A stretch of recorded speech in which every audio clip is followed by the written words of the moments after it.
Olá você telespectadora, olá você telespectador da TV Cultura. A partir de agora você acompanha a edição desta segunda-feira do Opinião Litoral. Participam a advogada Camila Morim, que é a comentarista do programa, e o presidente do Sindifisco, Sindicato dos Auditores Fiscais, Sindicato Nacional, Agência Santos, ou é Delegacia Santos? Delegacia Santos. Delegacia Santos, Elias Carneiro Júnior, que a gente recebe com muito prazer. Nós vamos começar conversando com Elias sobre uma notícia de hoje de manhã. O PP e os republicanos entraram com uma ADIM, ação direta de inconstitucionalidade, contra a medida provisória que mexe naquela questão do voto de qualidade no Conselho de Administração de Recursos Fiscais, Elias. Explica para a gente o voto de qualidade, por que é importante restabelecer o voto de qualidade e não ficar como é atualmente, empatou, vai em prejuízo do contribuinte? Bom, primeiro... Boa tarde. Desejar boa tarde a todos, desejar também a nossa colega de bancada Camila, né, que conta aqui com você, um grande abraço ao meu amigo Paulo, retornar aqui a esse programa, né, sempre um privilégio. A questão é muito técnica, Paulo, para o telespectador entender, o CARF é um recurso administrativo. Todo o processo tributário, ele tem a instância administrativa e a instância judicial. Em regra, as pessoas se socorrem primeiro do administrativo e depois vão ao judiciário. Perfeito? Essa é a sistemática normal. E aí você, quando faz, por exemplo, uma autuação, que popularmente se fala em multa, né, isso daí vai para instâncias administrativas de julgamento. Em regra, a terceira instância e última é o CARF, tá? Que é um Conselho de Recursos Fiscais, composto parte pelo Ministério da Economia, antigo Ministério da Economia, hoje Ministério da Fazenda, e outra parte por indicações da sociedade civil. Perfeito? Bom, em tendo julgamento e havendo empate, no último governo federal, o ex-presidente Jair Bolsonaro, juntamente com o ex-ministro Guedes, entenderam que, no caso de empate, deveria ser pró-contribuinte e não pró-sociedade. Perfeito? Bom, o nosso sindicato sempre se pôs contra essa posição.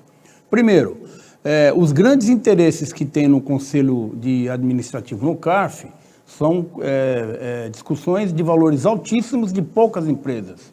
Você tem 30 empresas que detêm em torno de 70% das discussões tributárias. Então, o poder dessas empresas é muito grande. Segunda questão, uma vez julgado no empate favorável ao contribuinte, a União não pode recorrer ao Poder Judiciário. É um outro problema muito sério. Ou seja, uma vez vencido, dado o empate e convertido para o contribuinte, a União não tem como recorrer. Com isso, traz um prejuízo muito grande.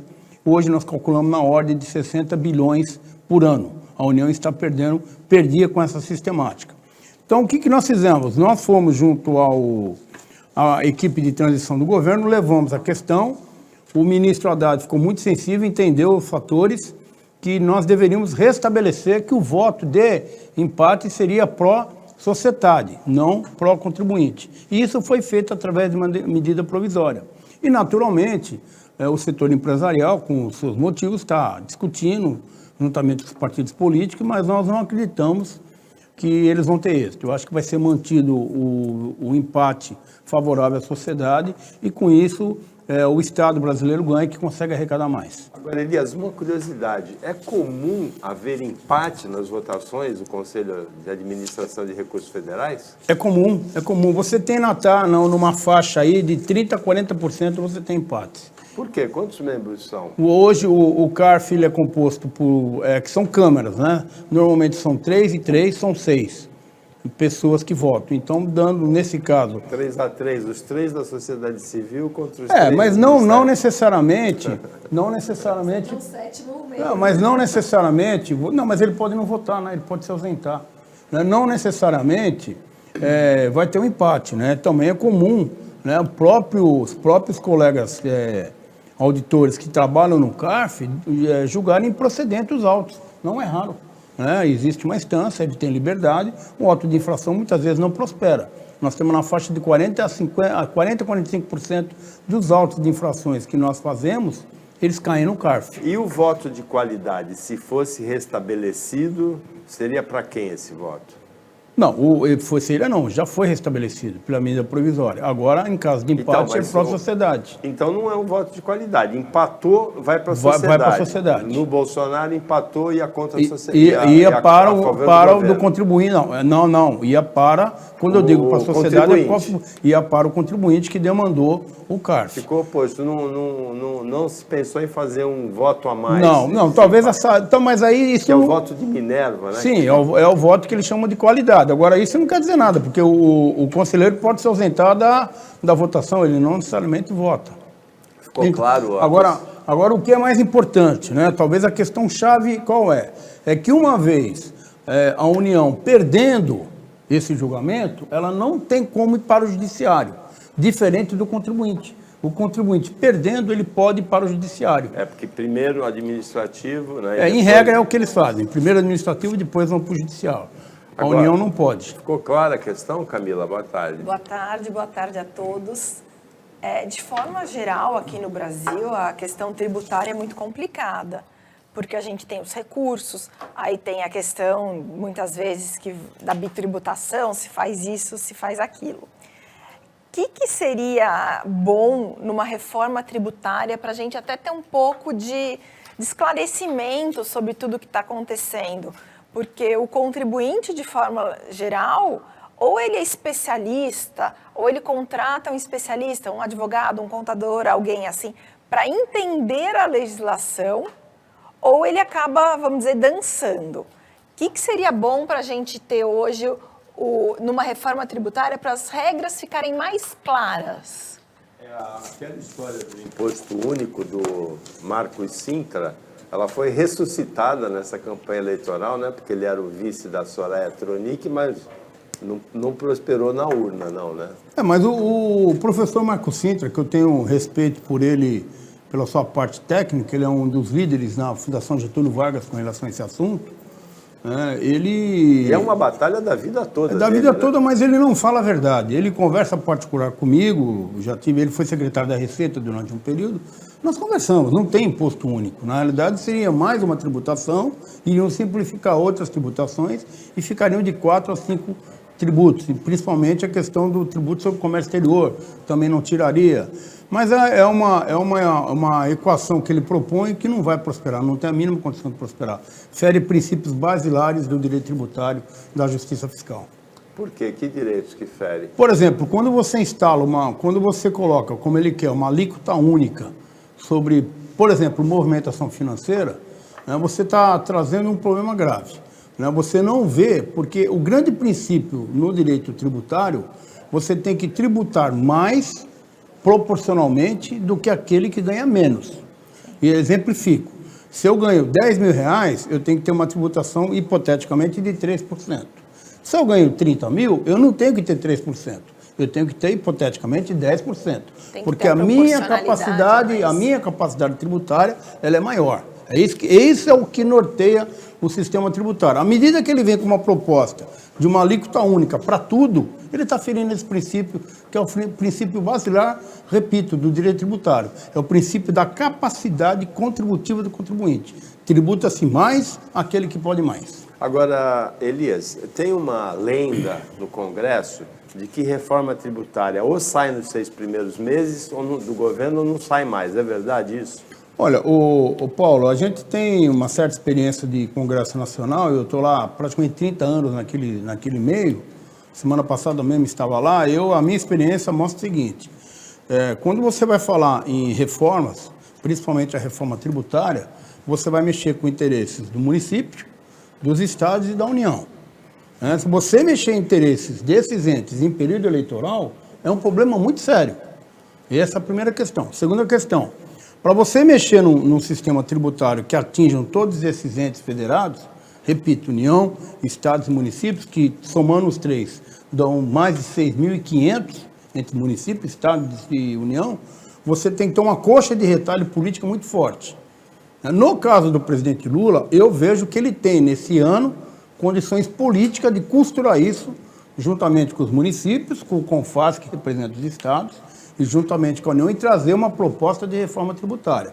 Agora, eu comentava até hoje com um conhecido meu, se ele não conseguir fazer isso nesse primeiro semestre, essa amarração, o ano que vem não sai, é ano de eleição. Então, a lenda é verdade. É verdade. É verdade. Mas não é nem lenda, isso é realidade. Né? Porque se o ano que vem é ano de eleição, nenhum município vai querer discutir reforma tributária, arriscando perder dinheiro. No outro ano já é véspera de eleições presidenciais. Ninguém vai mexer numa questão dessa. Agora, existe reforma tributária sem reforma fiscal? Não, existe. Você tem que saber separar o seguinte, quando você fala em reforma fiscal, você fala em reforma de maneira geral de todos os recursos que entram na União. Isso é reforma fiscal. Quando você fala em reforma tributária, você fala daqueles recursos oriundos dos tributos, que basicamente são os impostos, basicamente. Não necessariamente só isso, né? Você tem a contribuição previdenciária, que é muito forte. Então, para você amarrar essa coxa de retalho, né, que nós podemos aqui explicar em poucas palavras, como eu falei, é muito difícil, porque você tem muitos interesses lá no Congresso Nacional, interesses democráticos, legítimos, né? O Brasil tem uma falha muito grave na área tributária. Qual é? A arrecadação principal está com a União e a menor está com o município. Ao contrário dos países evoluídos, que a principal arrecadação é do município e a menor é da União, como são nos Estados Unidos. O Brasil não adota esse modelo. Então, consequentemente, a União detém em torno de 75% de toda a arrecadação federal e os municípios acabam ficando, entre aspas, de chapéu para a União, que tem que repassar o fundo de participação dos municípios. Camila, vai sair reforma tributária até junho? Paulo, eu acho que não, né? A gente falar de reforma tributária há quantos anos? Que está todo mundo assim, precisa fazer, aí apresenta um projeto, aí não vai, aí apresenta outro projeto, também não vai. Mas a gente precisa com urgência, né? A questão dos tributos no Brasil é um grande problema. Nós, ponta final, né? Nós contribuintes, o que a gente paga de imposto está fora de qualquer contexto. Então, a gente precisa urgente ter uma reforma tributária para diminuir essa carga tão pesada para o contribuinte. Hoje em dia, a gente trabalha, salvo engano, até maio, de janeiro a maio, só para pagar imposto. Então, a gente está numa situação, além de tudo, de uma crise absoluta. A gente veio de um governo que empobreceu mais ainda todo mundo, e tem a questão do tributário, que precisa dar uma ajuda. Então, assim, a questão é muito complicada, necessita de uma reforma, já foram feitos vários projetos, só que não sai do papel. É um emaranhado, né? Agora, uma vez eu li um artigo do Antônio Hermílio de Moraes, quando ele completou 75 anos, ele é já falecido, já faz tempo isso. E ele escreveu assim: eu vejo reforma tributária no Brasil desde que eu tenho 15 anos, estou com 75, são 60 anos. Nunca vi nenhuma que fosse para baixar impostos, todas para aumentar, disse o Antônio Hermílio, que era um empresário, né? Mas, Paulo, tem uma questão por detrás da reforma tributária que a sociedade precisa entender. Né? O capitalismo, ele está fazendo água no mundo inteiro, ele está trazendo uma desigualdade social muito grande. E no Brasil está ficando muito latente nas ruas. Né? Então, essa questão do capitalismo, ela tem consequência na reforma tributária, e eu explico por quê. O capitalismo, ele traz no seu bojo, na América Latina, uma concentração de renda muito grande. Tá? Então, se você pegar as nossas declarações de imposto de renda, 1% das pessoas que declaram imposto de renda detém 30% do patrimônio declarado no imposto de renda. Mas é uma concentração muito grande. Então, quando você fala em mexer em reforma tributária, você vai ter que mexer nesses privilégios que tem. Quais são os privilégios que o Brasil tem? Por exemplo, aqui no Brasil, eu já falei aqui uma vez, Paulo, aqui no Brasil, o iate de luxo não paga R$1 de PVA. O jato de luxo que a pessoa compra para transportar a família não paga R$1 de PVA. Aquele rapaz que está trabalhando no carro de aplicativo, paga IPVA. Aquele marinheiro que vai com a sua motinha pilotar a lancha do milionário que tem um iate, paga IPVA, mas o milionário não paga IPVA no seu iate. Essa é uma questão. Outro exemplo, dividendos. O Brasil só tem 2 países do mundo que não cobram tributação de imposto de renda sobre dividendos. O Brasil é um deles. O que acontece? A empresa vai, distribui dividendos e simplesmente ele recebe aquele dinheiro e não paga R$1 de imposto de renda. E a moça que fez a contabilidade para ele paga imposto de renda. Hoje, quem ganha quase 2 salários mínimos está pagando imposto de renda. Ou seja, é uma ilha de privilégios que nós vamos ter que mexer. Se nós queremos um país avançado, nós temos que começar por aí. Agora, não basta somente tributar, precisa saber gastar o dinheiro. Eu passei agora aqui para vir para cá, eu passei em frente ao Coliseu. O Coliseu está reformando novamente.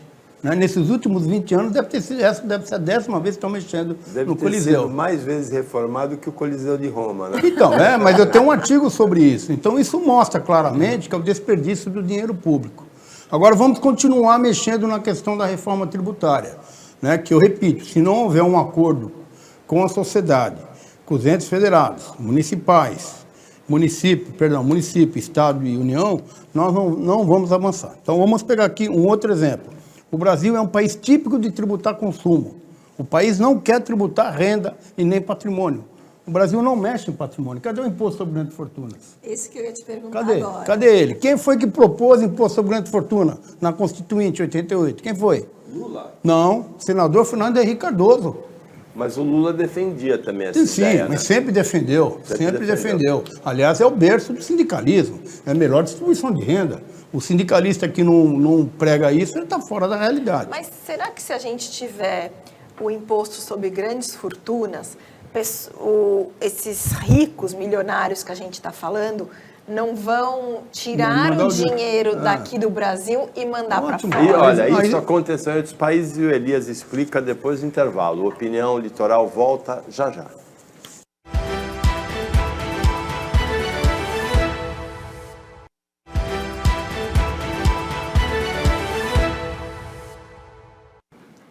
Voltando com a Opinião Litoral, que hoje recebe o presidente do Sindifisco Nacional, Delegacia Santos, Elias Carneiro Júnior, auditor fiscal, e participa a Camila Amorim, que queria saber de você, Elias, se taxar as grandes fortunas, elas vão embora para paraísos fiscais, não? Batem asas? Primeiro que a saída para mexer na questão da distribuição de renda não passa só pelas grandes fortunas. Você tem que inserir a tributação em dividendos, você tem que inserir a tributação sobre herança, que no Brasil é muito baixa, você tem que diminuir a tributação sobre consumo, aumentar a contribuição tributária sobre capital parado. O Brasil é um país de especulador e ele paga pouco imposto. Agora aí vem a pergunta, mas nós vamos instituir grandes fortunas e ele vai pegar e vai levar o dinheiro dele embora. Bom, primeiro que ele já pode fazer isso hoje. Se ele quiser, ele pode levar o dinheiro embora, não tem problema nenhum. Segundo, se ele for levar, nós vamos tributar o dinheiro na saída. Agora, ele vai deixar de receber o dinheiro e aplicando em títulos da dívida pública brasileira, que é o que mais, talvez o que mais remunera no mundo. Nós remuneramos em torno de 14% ao ano no mundo. Isso daí não existe. Não tem. Limpo, ele recebe limpo, 14%. Quer dizer, é uma rentabilidade muito alta. Então, eu não tenho essa preocupação. E se o custo social for esse capital ir embora, é porque ele não era um bom brasileiro. Ele não precisa ficar no Brasil. No Brasil, nós precisamos de empresários, de pessoas que tenham recursos e tem que ter, os grandes capitais que têm compromisso com o país. Agora, Elias, a gente falou no imposto de renda, no bloco anterior, e uma das grandes injustiças tributárias que têm sido cometidas, e não é de agora, já tem mais de 20 anos no Brasil, é a não correção anual do imposto de renda. O presidente Lula fala, parece que a intenção dele é até 1º de maio ele isentar até 2 salários mínimos do imposto de renda. Agora, tem sido, e o Fernando Henrique acho que não reajustou a tabela em nenhum dos 8 anos que ele ficou, depois o Bolsonaro não reajustou, a Dilma não reajustou, foram poucos reajustes. Ou seja, a cada ano vai ter a inflação e o contribuinte paga proporcionalmente mais, né? O Brasil, para o contribuinte ter ideia, em 2017, nós éramos 28 milhões de declarantes, imposto de renda da pessoa física. Hoje, nós estamos com 35 milhões. Por que aumentou? Porque, na verdade, à medida que você não corrige a tabela, as pessoas vão tendo aumento salarial, eles vão entrando na faixa de isenção. E, consequentemente, saindo da faixa de isenção. Consequentemente, ele vai tendo o poder de remuneração dele diminuído. Mas ele teve aumento salarial? Teve, mas ele começou a pagar imposto. Então, diminui o poder da arrecadação. O que nós estamos propondo? Isso é uma briga nossa antiga, Desde 1996, Paulo, a nossa tabela praticamente não sofreu reajuste. Nós estamos com uma defasagem de 156%. A presidente Dilma foi a única que fez um pequeno reajuste na tabela. O presidente Lula, que faz o discurso da necessidade, também não reajustou a tabela. É importante registrar isso. Agora, ele tem um compromisso de campanha, né, que abaixo de 5 mil não será tributado no imposto de renda da pessoa física, que eu acho extremamente justo, que seria basicamente a correção da tabela. Iria para 4.650 a correção da tabela. Agora fica uma pergunta, da onde vai vir o dinheiro para cobrir esse buraco? Esse buraco será de 182 bilhões de reais. Isentando as pessoas que ganham até 5 mil, você vai ter que tributar em algum local. Mas ele fala em até 2 salários mínimos, né? Não até 5 mil, falou durante a campanha, né? Mas ele falou na campanha 5 mil. 5 mil na campanha e agora está falando de 2 salários mínimos. Mas nós estamos trabalhando muito para 4.900, 4.800. É o que nosso desejo no sindicato. Vocês da Receita? Nós queremos a correção da tabela integral. E vocês sugerem para ele de onde vem o dinheiro? Claro, nós já estamos dando. O rombo? Eu já posso te falar aqui em números, inclusive. Dividendos. Dividendos. Se nós tributarmos dividendos com 4,5%, nós vamos ter 82 bilhões de reais. Se nós instituirmos o imposto sobre grande fortuna na faixa de 3 a 3,5, nós vamos arrecadar 60 bilhões de reais. Já vai a 140, né? Só aí já vai a 140. E outros privilégios tributários que tem que precisam acabar. Alguns incentivos que nós não precisamos ter. Agora, a gente volta a falar do imposto de renda, porque é um assunto muito importante. Mas o imposto sobre dividendos não seria uma bitributação? Porque o dividendo é depois que a empresa já pagou os impostos dela, não é? Então, mas perceba o seguinte, eu defendo muito, arduamente, que a empresa tem que ser tributada o mínimo possível, preferencialmente zero. Né? Porque não é justo você tributar aquela pessoa que está gerando emprego. Você tem que tributar na pessoa física. Então, na nossa proposta, que seria ideal, diminui-se ao máximo a tributação na pessoa jurídica, aí e sim. Quando distribuir dividendo... Então é um pacote, aí, né? Quando foram dividendos na pessoa física, se vai como é feito nos Estados Unidos, 35% a 40%, 45% na pessoa física. Então, você diminuiria naquele que gera emprego, incentivando ele a gerar emprego, e tributaria na pessoa física. O Brasil faz exatamente o contrário. O Brasil desestimula a gerar emprego, tributa-se muita empresa e deixa os empresários ricos. Agora, empresa pobre. Camila, você que é uma investidora, se taxarem o dividendo em 35% a 45%, você sai voando para um paraíso fiscal também, não? Paulo, eu acho que a maioria das pessoas sairá, né? Porque essa questão de imposto pesa muito. Você falou em 45% dos dividendos. Às vezes o dividendo não é sempre que ele vem... Desculpa, eu falei em tributar 4,5%. Ah. No imposto de renda, quando ele for declarado, de 35% a 40%. Então, mas é um peso grande. Pensa que o empresário, muitos vivem só dos dividendos.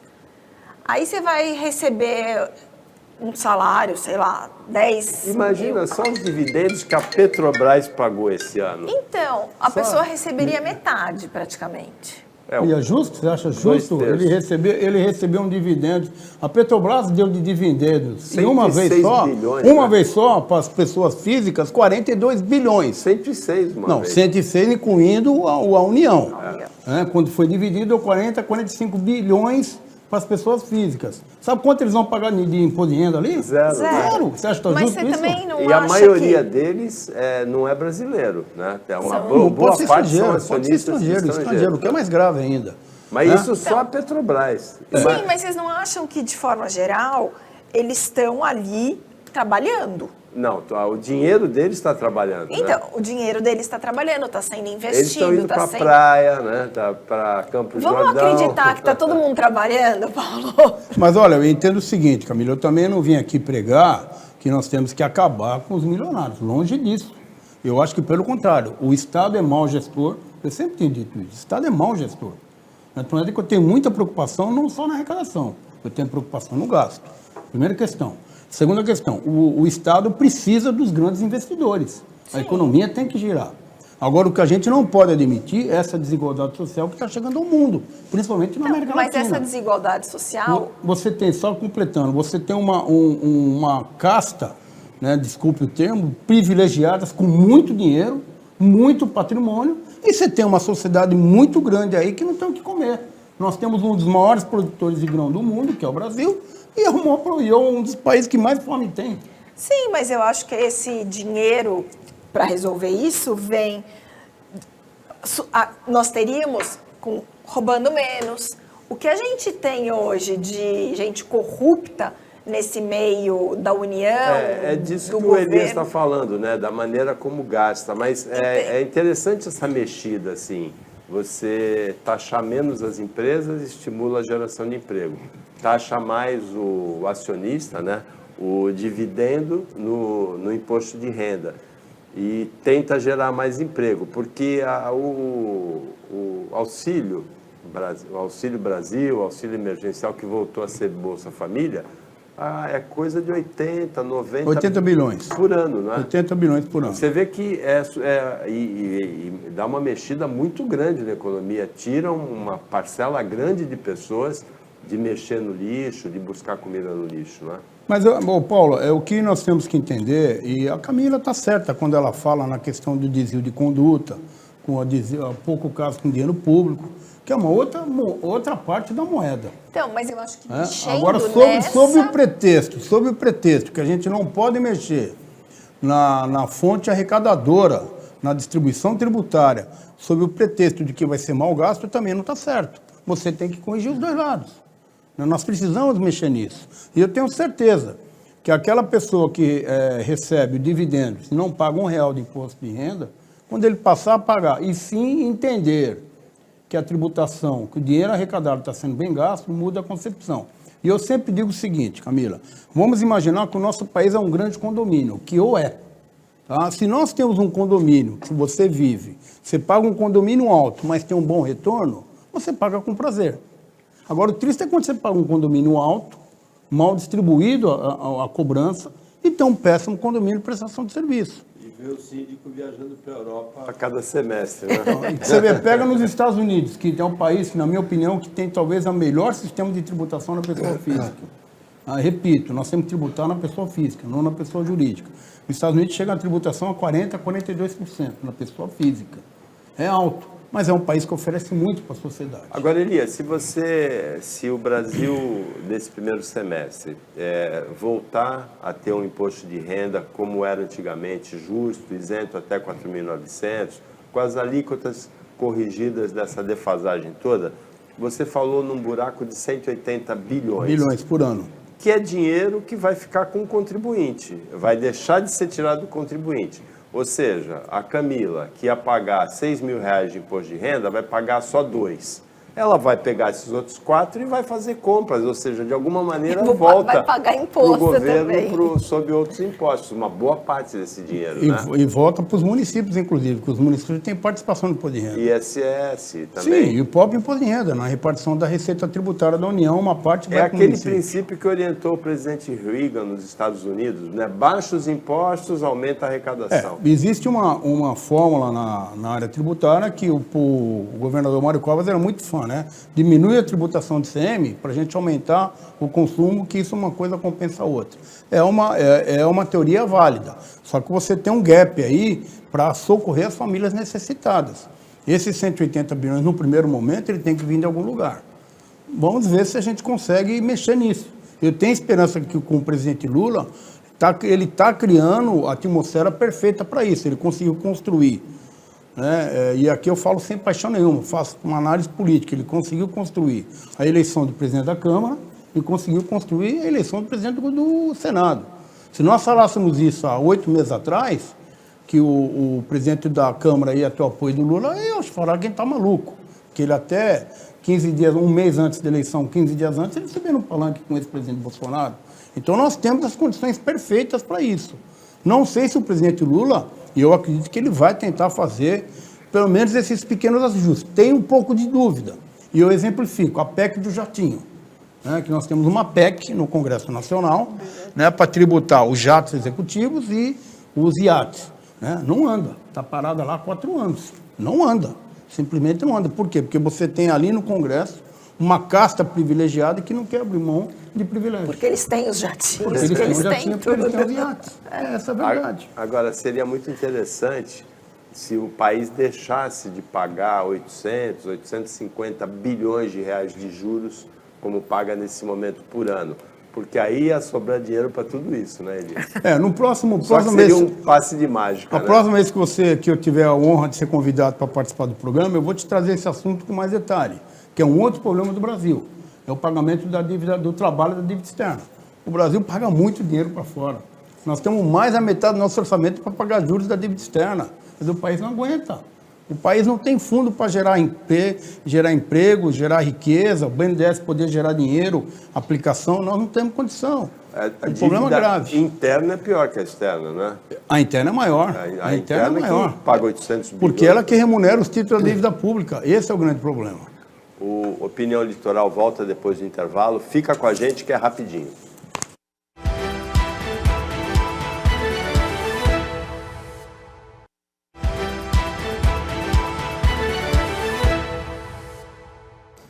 Voltando para o último bloco do Opinião Litoral desta segunda-feira, nós recebemos com muito prazer, com muita satisfação, com muita honra também aqui, o presidente do Sindifisco Nacional, Delegacia Santos, o Elias Carneiro Júnior. Nos outros dois blocos eu acertei, né, Elias? Só no primeiro, só no primeiro que eu troquei delegacia por agência. Elias, hoje o ex-senador Aloysio Mercadante tomou posse de manhã como presidente do Banco Nacional de Desenvolvimento Econômico e Social, BNDES. É uma nomeação que assustou um pouco o mercado por aquelas práticas de financiar obras em outros países, que são empréstimos, né? Se não houver calote, não tem problema, tem, Elias? Mas o mercado se assusta com a presença do Mercadante na presidência do BNDES. Bom, o presidente Lula já foi presidente por 8 anos, todo mundo conhece a linha dele, né? Quem votou nele já sabia que ele adotaria essa linha. O ex-ministro da Educação, Luiz Mercadante, né, foi senador, foi deputado, tem uma história longa, né? Ele agora está no BNDES. O BNDES, o próprio nome diz, é um Banco Nacional para desenvolver, para fomentar a indústria brasileira, é para isso que ele existe. Agora, daí a emprestar dinheiro para outros países, eu não falaria que ele está totalmente errado, tá? Porque você tem que ter uma base técnica para falar isso. Tem que ver se tem remuneração desse capital emprestado, se existe alguma contraprestação, como, por exemplo, não estou defendendo a ideia, tá? Eu até, a princípio, eu sou contra esse tipo de empréstimo, tá? Mas vamos dizer que no acordo, para liberar, por exemplo, o dinheiro para construir o Porto de Cuba, que falaram muito disso, tiver embutido lá no contrato que as empresas terão que ser brasileiras na contratação, é uma coisa interessante, né? Se tiver embutido também no custo que o país terá que ter na balança comercial um limite de X de importação de produtos brasileiros, também é válido. Agora, tudo isso tem que ver como é que está sendo feito esse empréstimo. E quer me parecer, eu não vou aqui afirmar, que qualquer empréstimo para o exterior tem que passar pelo Congresso Nacional.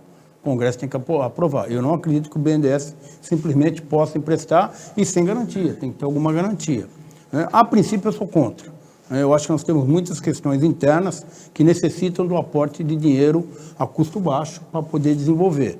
Agora, teria que olhar com mais carinho. Essa questão, né, Camila? A gente pode emprestar para Cuba desenvolver o Porto de Mariel ou para a Venezuela desenvolver o metrô, mas falta porto e falta metrô aqui dentro, né? Pois é, o investimento deveria ser interno, e aí se sobrar dinheiro, empresta, desde que amarre. Coisa que é só em conto de fadas, né, que sobra o dinheiro, né? Se sobrou dinheiro, amarra com empresas brasileiras, justamente para ter esse fomento, né, de empresas brasileiras trabalhando para outros países. Aí sim estaria uma coisa muito bem amarrada.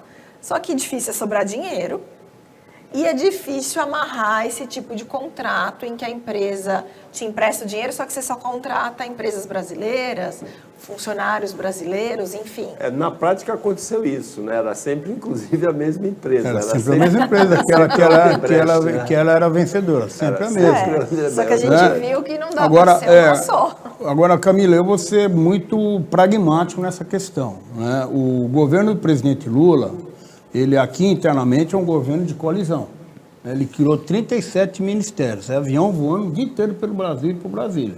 Ele conseguiu construir uma coalizão com quase todos os partidos. Sim. Poucos partidos ficaram fora. Isso daí tem um contexto político por detrás. Agora, existe uma questão de fundo, que aqui eu não quero entrar no mérito se está certo ou se está errado, mas existe. Existe uma corrente muito forte dentro do próprio PT, que é o partido líder ainda da União, que hoje o presidente é do PT, que quer criar a América Bolivariana. Tá? Vou repetir, não vou entrar no mérito se está certo ou está errado, mas existe. Fortalecer os países da América do Sul para criar a América Bolivariana, incluindo inclusive a Venezuela. Né? E nesse contexto também se explica um pouco essa questão do BNDES, que, repito, a princípio eu sou contra esse tipo de empréstimo. Agora, o presidente Lula, nessa semana ainda, vai se encontrar com o presidente dos Estados Unidos, Joe Biden.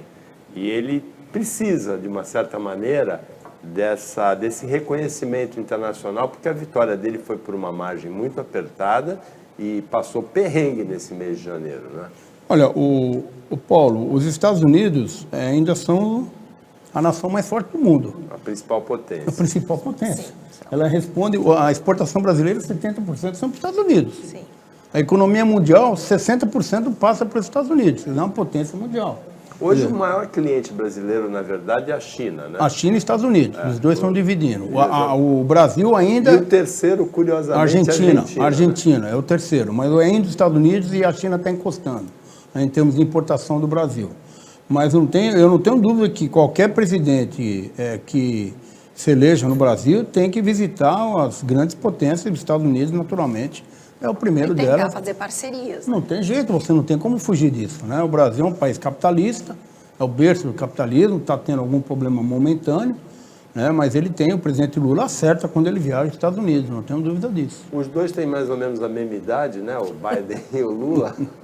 Mas eu acho que o Lula o Lula está bem mais lúcido que o Biden. O que eu comentei outro dia é que eu acho que o Biden está com muito mais botox do que o Lula. Ele está bem esticadinho. Mas o presidencialismo americano é diferente do brasileiro. Totalmente. O presidente americano tem 220 cargos à disposição de livre nomeação. Sim. O Brasil tem 200 mil presidentes. Então, direto e indiretamente. Quer dizer, é um outro tipo de presidencialismo. Mas eu acho que teria que mudar, que nós estamos errados. Mas claro que nós estamos errados. Nós estamos 100% errados. Eu acho que aquilo que os Estados Unidos produz de estrutura, de legislação, de gestão pública, nós temos que copiar, que eles são exemplos a serem seguidos. Tanto é que eles têm a mesma idade nossa e são a primeira potência do mundo. Está aí. Eu sou super a favor desse copia e cola, do que a gente vê certo. Por que não copiar para o Brasil? Não tem... Mas eles podem copiar algumas coisas nossas também, que deram certo. Também podem. Né? O Brasil tem coisas maravilhosas. Os dois têm como, por exemplo, o SAMU. O SAMU, o mundo inteiro tem que copiar, deu certo. O SUS deu certo. O SUS deu certo. É o Sistema Único Sistema Único de Saúde maravilhoso, que o mundo inteiro está copiando. Tanto que aqui no Brasil a gente conseguiu vacinar muito mais do que lá, né? Lá eles estavam chegando a pagar... Eram 10, não sei se eram $10 para as pessoas se vacinarem. Eu vou fazer uma correção. Na verdade, o Biden é 3 anos mais velho que o Lula. Os dois são escorpiões. O Lula é de outubro, né? O Biden é de novembro. O Lula é de 45, tem 77. O Biden já fez 80, né? Agora, você vê, né, Camila? O mundo também está copiando o nosso sistema de imposto de renda. O Brasil exporta. O nosso programa de imposto de renda é o programa mais perfeito do mundo. Nota fiscal eletrônica declaração nossa. Também, né? Nós vamos dentro de 3 anos, 4 anos, você não vai mais declarar imposto de renda. Ele já está pronto. Nós vamos pegar o teu CPF, cruzar o nosso computador, o grande computador que nós temos, chamar PIA, ele vai somar tudo, vai buscar em todos os estados, vai te entregar a declaração pronta. A nota fiscal eletrônica brasileira é referência no mundo. Tudo, eles estão entregando tudo no sistema. Politécnica da USP, né? Tudo. Hoje, quem quiser receber imposto de renda pronto, já pode. O próprio fisco já entrega. Nós estamos exportando para o mundo inteiro esse sistema.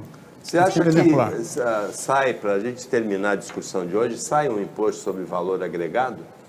Olha, isso demandaria um tempo longo, né? Produtos e serviços. O Brasil é um manicômio tributário. Né? Eu tenho labirinto, desde 88 eu milito na área tributária.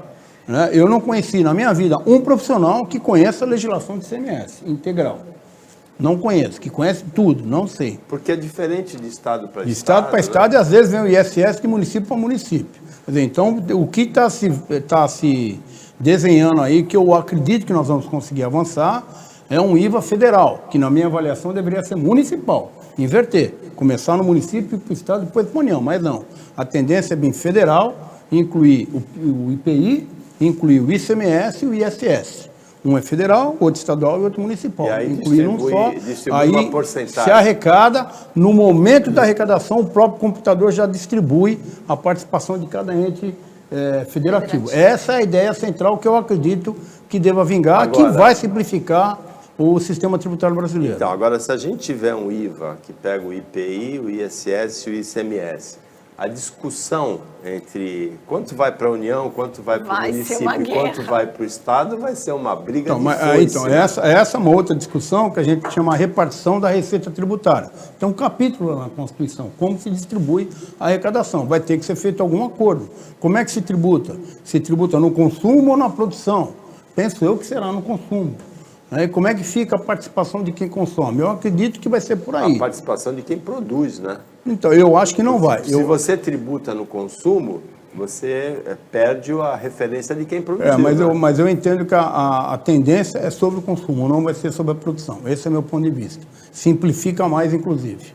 Bom, qual que você acha que é o item mais importante a ser discutido nesse ano, nesse primeiro semestre? Sobre reforma tributária?